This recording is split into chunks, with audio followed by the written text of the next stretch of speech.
Well, let's start off with talking about the men's team. What's the outlook for them? You know, obviously you're losing the 3-time player of the year in the conference, and so we lost Connor, and we also lost Jason Molnar. He's academically ineligible, but we have 3 of the top 5 coming back, as well as 3 or 4 other boys that were pretty strong. So we should be strong this year. We signed a couple freshmen, one from Canada, Jordan Beveridge, and another young man from Enterprise, Oregon, Cole Sanjana. I'm probably butchering that last name, but he was player of the year for Oregon. We think that he will step in and play some pretty good golf for us, along with Jordan. Jordan from Canada is playing some pretty good golf this year. We also have James Rooney back from Glasgow, Scotland. James worked pretty hard this summer and has been shooting some really good rounds. We also have Dylan Williams from Pullman, Washington. Dylan was ineligible part of the year last year, and so he should help us. So we're pretty deep. We've got a new one I just signed, Dakota Hall. He's a junior from Enterprise, Oregon as well. Played 2 years at Walla Walla Community College. Really long off the tee. He's probably 340. So we think we're pretty strong. Paul, is there a guy on the men's team who looks like he might take Connor's spot as your top player, or a few people in the mix there? Definitely. Drew Ryland last year was freshman of the year. I watched him at the Nationals. You know you have a good player when he doesn't have his game. It's obvious, it's gone, but yet he still shoots in the 60s. I just was blown away on his ability to scramble and make something out of nothing. He's an exceptional athlete. Yeah. You know, the men's team, you say it's pretty deep this year. And does it compare to the past years? Does it look like maybe it's a bit deeper than clubs you've had in the past? It is a bit deeper, yes. In the past, we were, this last year, we were 5-6 deep. But in the past, we would be actually 4. That 5th guy would be marginal. He'd have to shoot his best round to be able to keep that round. But now I could say my 7th person could probably win the tournament. So yeah, we're deeper. We're going to miss Connor, but I think that we have some people that will, overall, the 5 will come out. how much does last year's success at the national tournament? I mean, you had one bad round, but you still placed on the highest I think you've ever placed at the national tournament. How much does that help? Just those players coming back and all that.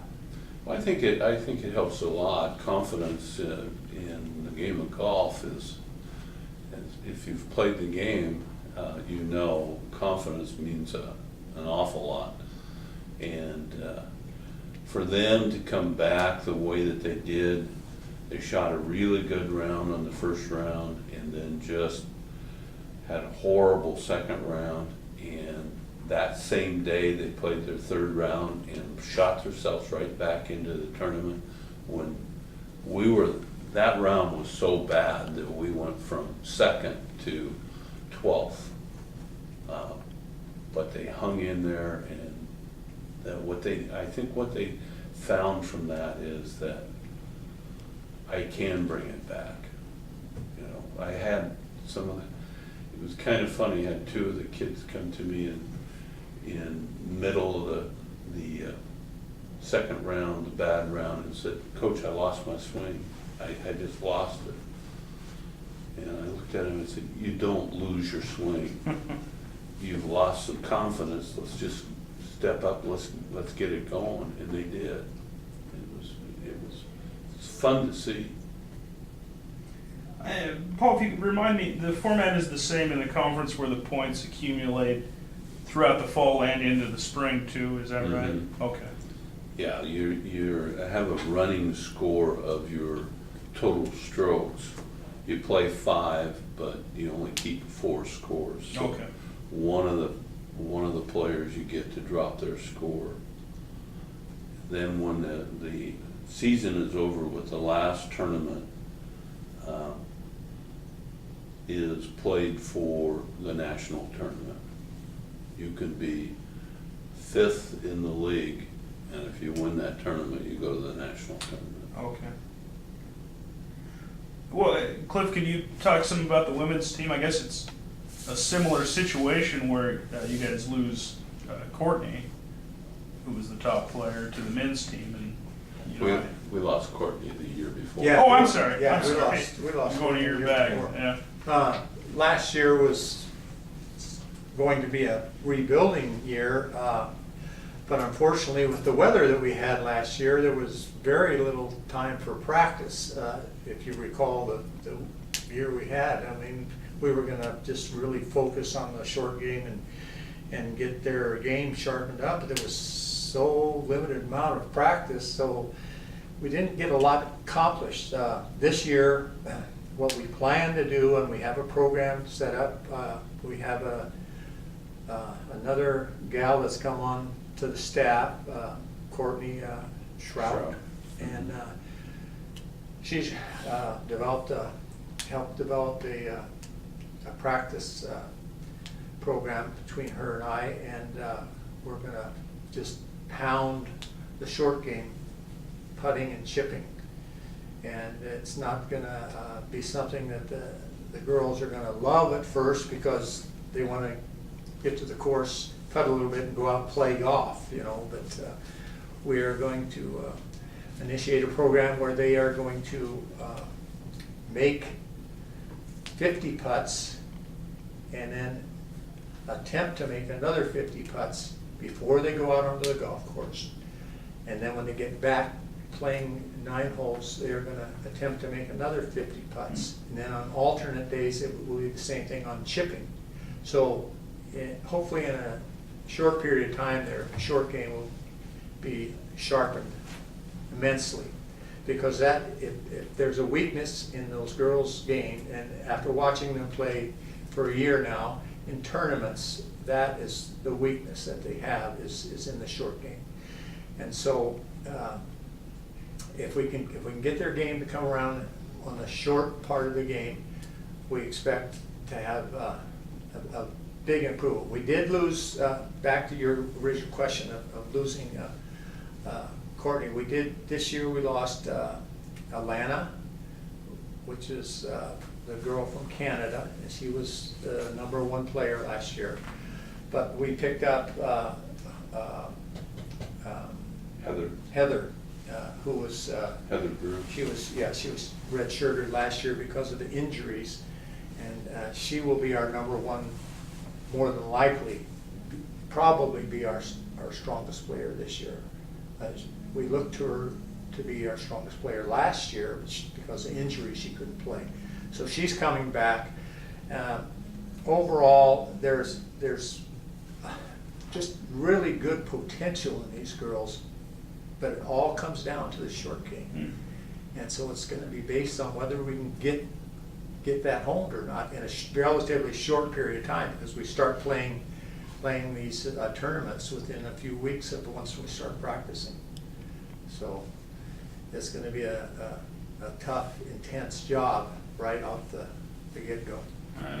Coach, can you talk a little bit about, I know last year, like Heather was expected to probably be your number one, and she was out for the whole year, so a lot of players maybe played varsity that weren't necessarily probably scheduled to play, but you saw like Ida start shooting in the 70s. Exactly, yeah. And I think Shanna started, her game dropped like 20 strokes, or if I remember correctly. Yeah, Ida has come leaps and bounds the short period that I've been coaching. She's gone from shooting in the low 90s, high 80s to where one tournament she shot a 73. She's capable of doing that. We've got Brooke Dagner from California. She's very stable young lady. She's probably the most consistent right now, the most consistent player on the team. Very, very solid young lady. She's going to be very strong this year. We have a new player, Paige Blackburn. It's early to tell. She hasn't played a lot here lately, but hopefully we can bring her along. It's going to be touch and go with her as to what we get out of her. We really don't know at this point. And we have another new girl, Casey Butteroff from Meridian, Idaho, and she'll be a freshman. Let's see, Heather, I talked about Heather. Kelsey Haycock, now she's come a long ways also. Kelsey is a strong little player, and we expect that she will also be a good addition as a leader and scoring well on the team this year. Each year she has gotten better and better. And like I said, Ida, she's come a long, long way. And Shanna Herman, she has potential. It's there. We haven't quite figured out the secret.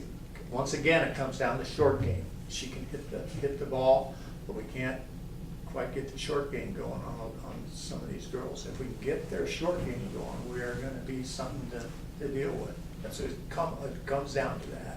That's what it comes down to getting that short game going. You know, Paul, on the men's side, is there something like that too? Is there an area that everybody shares that you need to get better in, or is it more all over the map? You know, I've been doing it now for almost 10 years, and I can tell you that there's one thing that's common: putting. Yeah. These kids hit the ball so solid, and their full swing is not the problem. It's the short 6 foot and in putts. Oh. Yeah, we're traveling back after a loss, and we're talking amongst ourselves, and the first thing you do is add up the 3 putts, and you win the tournament by 15 strokes or 10 strokes. Cliff is right. The girls, a good example, they all hit the ball solid. They think they need to improve their ball striking, but they hit the ball fine. It's the ability to get the ball from 20 yards and in down. They need to work on that. Yeah. And I think that's an age-old problem with every golf game, I guess. But the boys aren't being, or young men aren't being overlooked either on this portion of it. In our practice routine, they are going to go out and play their 9 holes of golf. When they get back in, That's when they're gonna work on their short game. The same, what I said, the girls are gonna do at the beginning, the guys are gonna do when they come back in. We're gonna separate them, because there's just not that much room on the practice area. So we'll separate them. When they get back in, they're gonna do their 100 putts or chips, whatever we're working on that day. So their short game should improve also, so. As a coaching staff, our philosophy has changed. Our philosophy is that we're not going to change their golf swing at all. Whatever they have is what they're gonna have, what they're gonna play. But we're gonna focus on short game and putting every day, every day. We're gonna get them so that when they walk up to a 4-foot putt, they're pretty darn sure they're gonna make it. Their confidence level on that 4-foot putt is gonna be huge, because they're gonna have to make it every day, at least 50 to 100 times.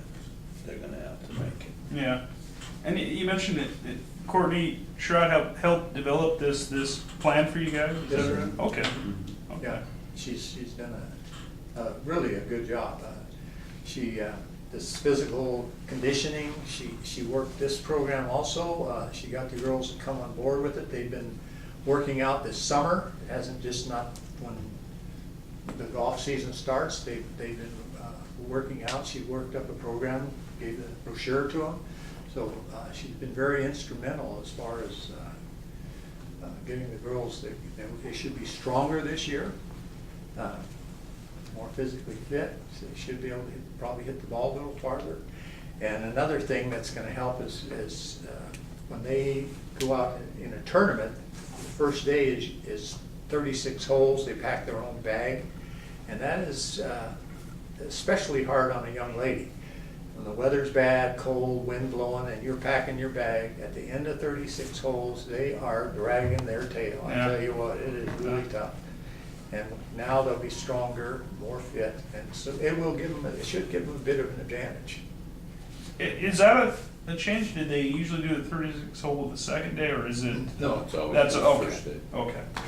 Yeah. That way we have the time to get home Ah. the second day. Right.